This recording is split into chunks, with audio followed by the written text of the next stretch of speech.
On this installment of Illuminating Conversations, it's really my privilege to have Ellen Whittemore, Executive Vice President, General Counsel of Wynn Resorts with us today. Welcome, Ellen. Thanks, James. Thanks for having me.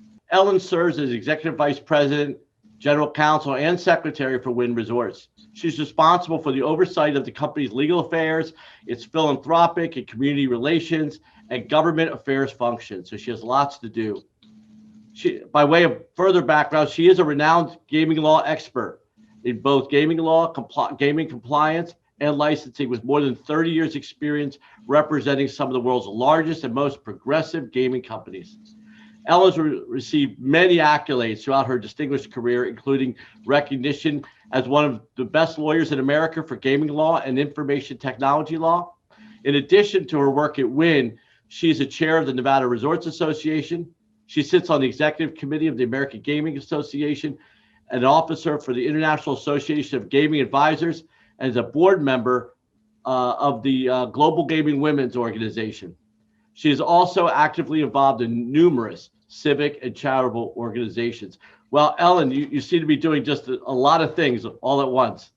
I'm a little busy these days. You know, Ellen, I have to tell you, I feel like we've known each other forever. But as I was preparing for this interview today, I didn't really realize fully all that you've done and all the things that you've done. And I'd just like to take us back. And our history, yours and I, began in 1986 when I was at the New Jersey Gaming Enforcement as a non-lawyer at that time and an engineer. And you were a Deputy Attorney General at the Nevada Gaming Board. And you discovered the near miss on the universal gaming devices. And that decision and that work that you did, and collaborating with New Jersey and Nevada and other regulators around the world, that decision really affected how gaming regulators viewed random number generators and how we test them now, even today, making sure that there's no near miss. What was that like as a new lawyer at the gaming board? And were there other high profile cases that you worked on that helped shape your career when you were at the Nevada Gaming Board? Oh, I think so. And actually, I'm going to give credit to discovering the near miss to the engineers in the lab. I just had the benefit of being told by a couple of really bright engineers that there was a problem with the gaming device, and so we prosecuted that action, and really it did, I think, start the process for all gaming regulatory jurisdictions to take a look at how gaming devices were approved and how random number generators need to operate. And for a period of time, I always felt that I could pass at least a basic engineering class. But it really started the process of all of the regulatory agencies really taking the question and the issue of the fairness of gaming devices very, very seriously. And as a result, and of course, throughout your career, you know that all of the gaming jurisdictions across the world confirm that the gaming devices are operating fairly, and the patrons are advised exactly of what they're doing when they make that wager. So that was a very interesting case at the time. I was also involved in the American coin cheating device, which in that case, the random number generator, if it determined that the result of a winning poker hand was actually a winning hand, it would display a different result to the patron, and therefore, really was a cheating device. And so I was involved in that, put a number of people in the list of excluded persons. I was one of the authors of the Ninth Circuit Court of Appeals briefing on the Stardust case. So I really, really, really enjoyed my time in the Attorney General's office representing the Gaming Control Board and Gaming Commission. I got experience there that you just don't get ordinarily. So it was great. You know, Ellen, I think a lot of people don't realize when you're a lawyer, whether you're working for the gaming board or anywhere else, you have to actually bone up and understand engineering concepts or whatever you're working on. You know, lawyers come to the table with general knowledge, but when you get a case like American Coin, which was the first true reflexive game that was prosecuted, or even the nuances of how a near miss game worked in the universal situation.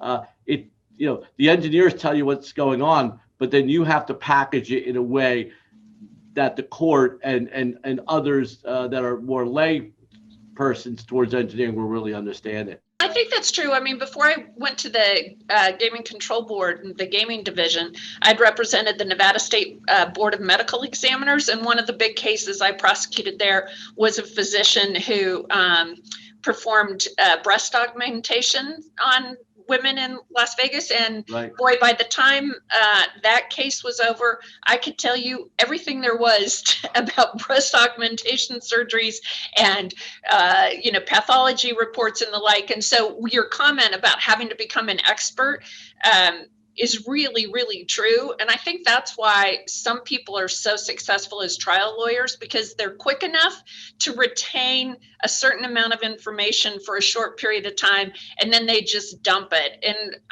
I have to say, I'm one of those people who can acquire knowledge very, very quickly, but it's not long term. Once I'm done with it, I dump it. So that's a really fair point. And also doing research on you. After your gaming board experience, you went to Lionel Sawyer and Collins and spent something like 20 plus years there. And how did that time in your life shape and define who you are today? That's a long time to be at a law firm, and very prestigious one. It is a long time to be at a law firm. It was interesting because when I was at the Attorney General's office, I was the supervising deputy attorney general, and I had two small children. I started at the Attorney General's office before I had children, but I was at the gaming division, came off my maternity leave with my daughter and went to the gaming division. So I always know exactly how long I've been doing this, which is 35 years, because she's 35 years old. I tell women this a lot. It's much easier to be really, really busy when your children are little, tiny, because once you find that really good love giver for your child, you go to work, you work during the day, you come home, you spend your time with them. It becomes much more difficult as they start getting into activities, when they start going to school. So my son was 6 and was starting to play after school baseball and wanting to do all of those kind of things. And I was finding that I was missing out. And so I actually left the Attorney General's office without really a safety net. I just was going to leave. My husband was also an attorney. I just needed some time to figure out how I was going to continue in my career. And Bob Fess and Grant Sawyer, and Grant and Bob are really known as really the architects of modern gaming control in Nevada and probably elsewhere. But Bob and Grant, who had been a former governor, came to me and they said, "We would really like you to join Lionel Sawyer and Collins." And I said, "Ooh, I don't know. I've just left. I think I just need a break." And I said, "I would join if the circumstances were correct." And they said, "Well, what would the circumstances be?" And I said, "Well, I really want to work part-time. I want to spend more time with my family." And because I had the expertise that they were looking for, and I had developed a reputation at the Gaming Control Board, they were willing to accommodate that. Now that's not that unusual. There are plenty of women and men who take advantage of flexible work schedules. But if you're talking 32 years ago, right. That was an unusual request. And I've often said to people, if you write contracts, they're probably not going to make that accommodation for you, because they can find somebody who writes contracts and who wants to work full time. So find a niche area that, they need your expertise. And so for most of my career, I worked part-time. For most of my career, clients didn't know that. They didn't need to know that. And I didn't know that either. That's great. So there's something new, right? My clients, after I became friendly with clients and felt confident that my quote unquote working part-time was going to not be considered as a negative, I would tell people and they'd say, "Oh my gosh, I'm so surprised." But what it allowed me to do most of the time is pick and choose my clients. And I had a wonderful mentor. Bob Fess was just fabulous. Well, I was going to ask you about him. How Bob I knew as well, but obviously you knew him better. You worked in the firm. many people have come forward and said that Bob Fest has also mentored them. When you read his obituary, just, he was a lawyer's lawyer, never nasty, never negative, never did all the shenanigans a lot of people think that lawyers do. How did he affect your life as your mentor? Because I know that you're really big on mentoring with global gaming women, but Bob was your mentor. So tell me about him, and what did you learn from him that you could pass on? Well, I think I learned from him that a true sign of a leader is somebody who propels other people to be leaders. Bob always put me in situations where I could excel and I could show the clients that I knew what I was doing. And I always tell this story because it's the epitome of what you should be as a mentor.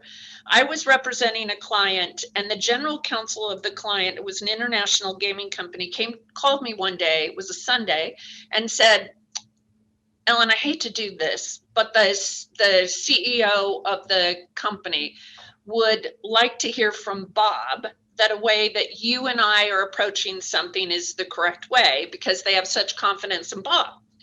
So I called Bob and I said, "Hey, I've got on the phone, and CEO wants to confirm that the way that we're handling something is the correct way." So he says, "Okay." I said, "Okay." He goes, "Yeah, put him on." So I put him on. The client, the general counsel of the client, explains the situation, and Bob's answer was, "Whatever Ellen said is the way you should do it." Wow. Didn't comment, didn't do anything, didn't even really want to know what the issue is, didn't even really want to hear how I had said to handle it. Total confidence. Total confidence. And I try to publicly have that same kind of confidence in the people that I'm mentoring. Now, privately, Bob would say, "Oh, maybe you should have done that a little bit differently." And I try to do that privately with people I mentor, right. But publicly, I want everybody to know that I am 100% confident in the people that work with me and for me. And that, I think, is really kind of, I try to model myself after Bob that way. Wow. That's a great story, how he's still having an effect on generations long after he's passed, but he affected you, and you're in a sense paying it forward and affecting others. I know that in 2015 you left Lionel Sawyer and went to Brownstein Hyatt for a few years. Well, actually, I left Lionel Sawyer and Collins in 2014. I'm sorry. And opened up my own practice for a couple of years. Okay. I just, there were just a lot of things going on with the firm, and I thought, you know what, I'm going to just try this myself. And so I went out on my own, and I was very, very lucky because I had built up a reputation and a relationship with all my clients. Right. So when I left, I took all the clients that I wanted. So how was that? You went from big firm moderate big firm to Ellen on her own. Ellen on her own in an office upstairs in my master retreat, created an office, had my dog with me every day. It was very rewarding. The longer I was in it, the less likely I was to consider approaches from law firms to join them, because I was doing it. I was really lucky. I had the confidence of some really great clients. John McManus at MGM, had the utmost confidence in me, and he just continued. I was the lead outside counsel for that company at the time. So I never had any concerns about, am I going to make this? But what happened is because I wanted my clients to know that, I wasn't skirting my responsibilities. I actually started working way too much, never shutting down between waking up in the morning and sitting at the computer and because the office is right upstairs. That's right. Go upstairs or wherever. So never really stopped. And I came to the conclusion that I needed to either, grow the practice and bring some associates in. My nephew, who was in law school at the time, was clerking for me, but he wanted to move back up to Northern Nevada. I just knew I needed to do something. And Brownstein Hyatt Farber Schreck reached out to me again, and the timing was just perfect. They came and they said, would you like to join us?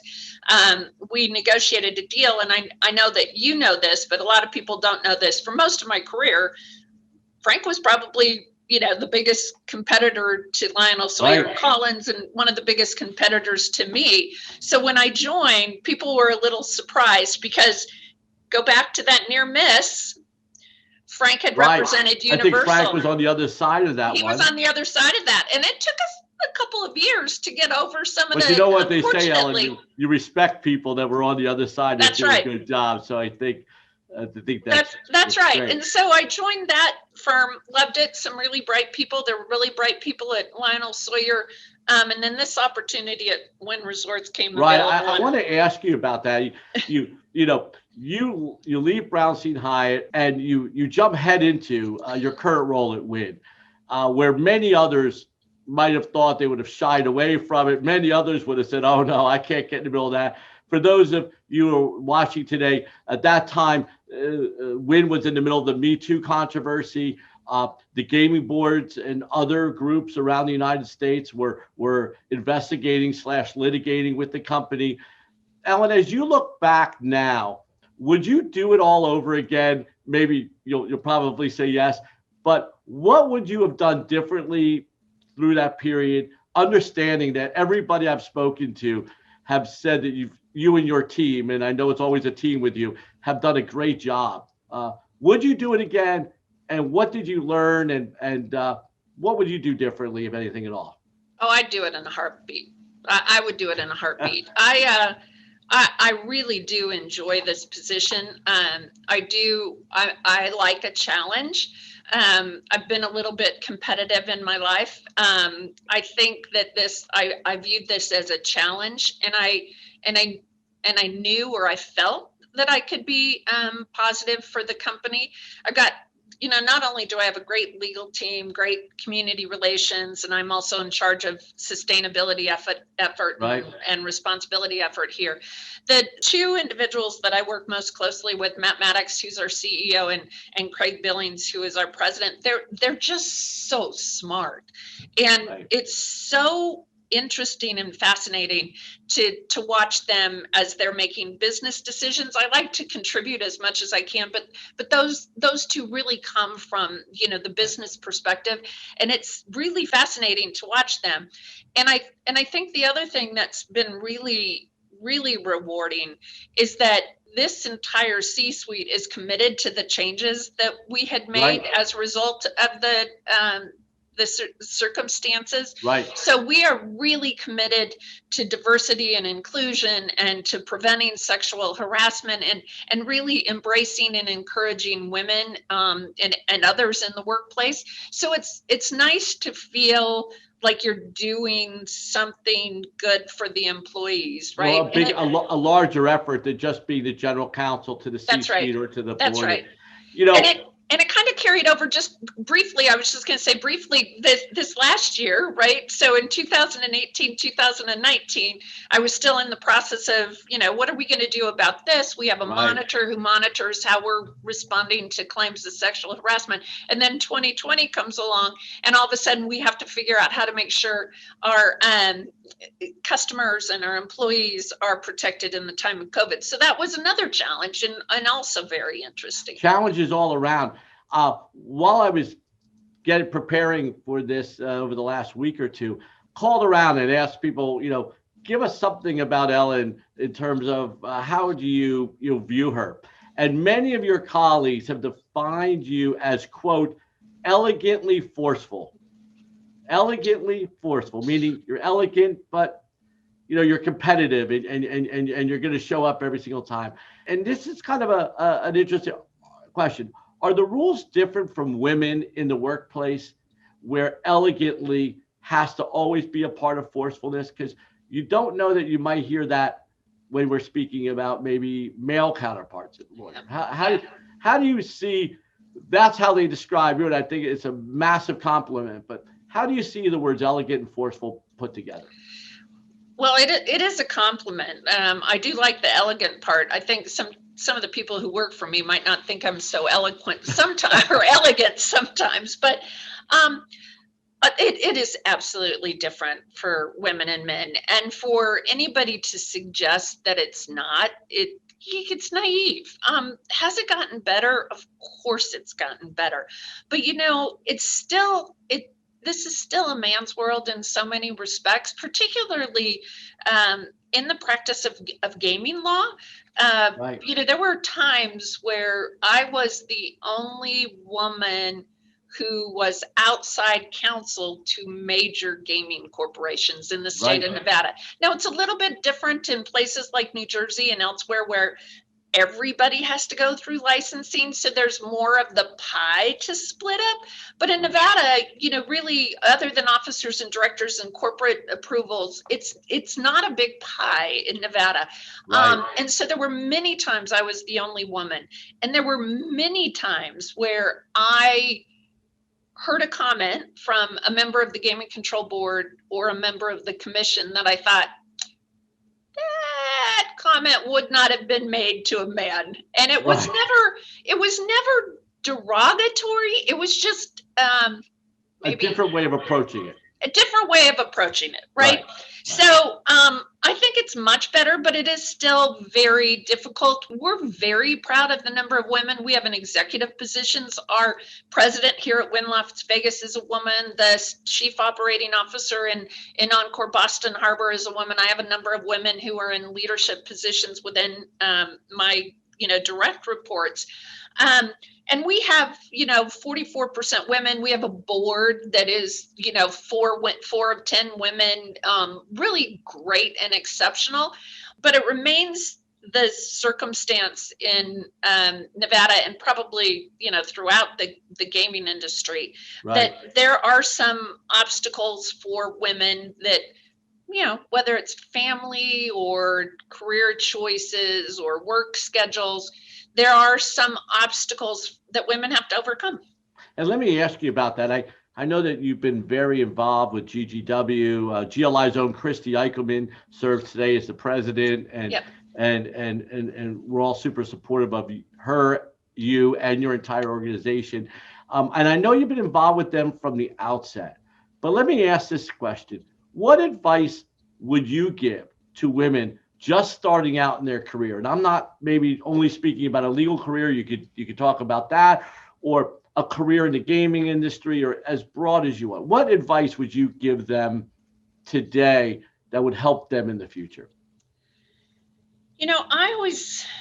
I've been asked that question a lot, and I always tell people that you need to figure out what your guiding desire is. What's your North Star? What makes you tick? There are women who want to be the best at their career. There are women who want to balance career and family. They're all, it's the whole gamut, right? Right. So what I tell women is, figure out what it is that you want to do, and what you want to do may change depending on where you are in your career, but figure out where you are at the time in your life and make sure that the decisions that you're making as to jobs you're taking, educational courses you're taking, that those fit with where you are at the time.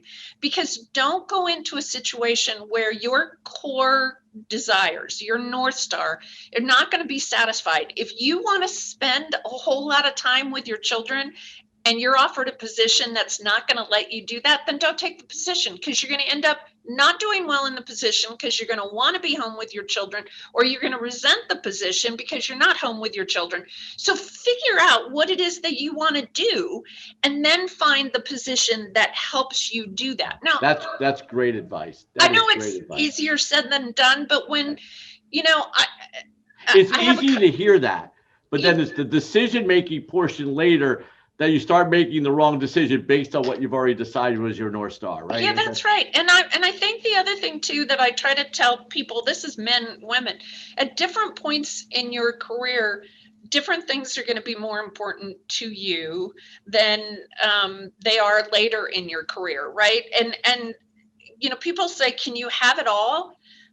I don't know if you can have it all at exactly the same time, but you can have it all. It kind of is like a little bit of a, okay, here I'm having, to spend this time. Like I told you, I worked part-time at Lionel Sawyer, right? But I was involved in a case where 1 month I billed more than any other attorney in the firm. So I was quote unquote part-time, but I was working on a matter that took 100% of my time. I didn't get to spend that much time with my kids that month, but guess what? The next month when I was done with that project, I got to.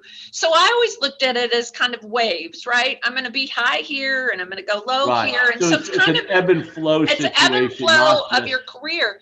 But I think you just have to figure out what's most important to you at a particular time in your life and then figure that out. I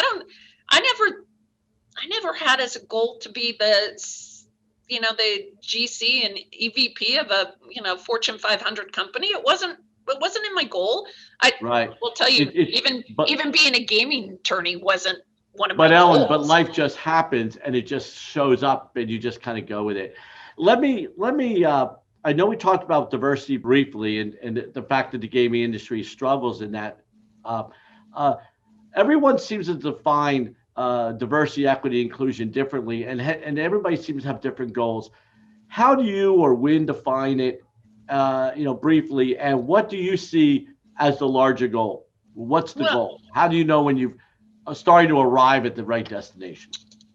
I think the way we look at this is I think that we know that we benefit from diversity of thought. And so I think that one of the things that we look for is a diversity across our entire organization. We're very diverse as an organization. We are working to become more diverse at the senior levels of our organization. And I think the reason you want to do that is people who come from different experiences and different backgrounds bring different ideas to the table. And if you're all the same, you may all have the same ideas, and that maybe isn't what you need. It's just as if in today, when you talk about diversity, I like to think of it as when people say, well, I need somebody young on the tech side because they know how tech works. They know how their generation responds. So that's the same idea. You don't want just a bunch of people who are exactly the same in a room making a decision because you're not going to come up with the best. Diverse in ideas. Diversity of ideas. Wow. I got two quick questions, then we're going to do some rapid fire questions. Charitable organization, charitable giving, community giving back is something that's in your blood, Ellen. I know that you do it not only personally, but you do it through Wynn. How do you balance that between what you're personally doing philanthropically and what you're doing philanthropically, but through the Wynn platform?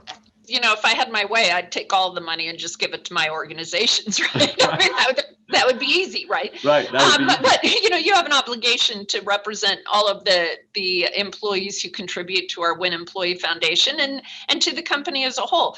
We're lucky. We have pillars and we have guidelines by which we make charitable donations. And so a request for a charitable donation has to fit within one of those pillars.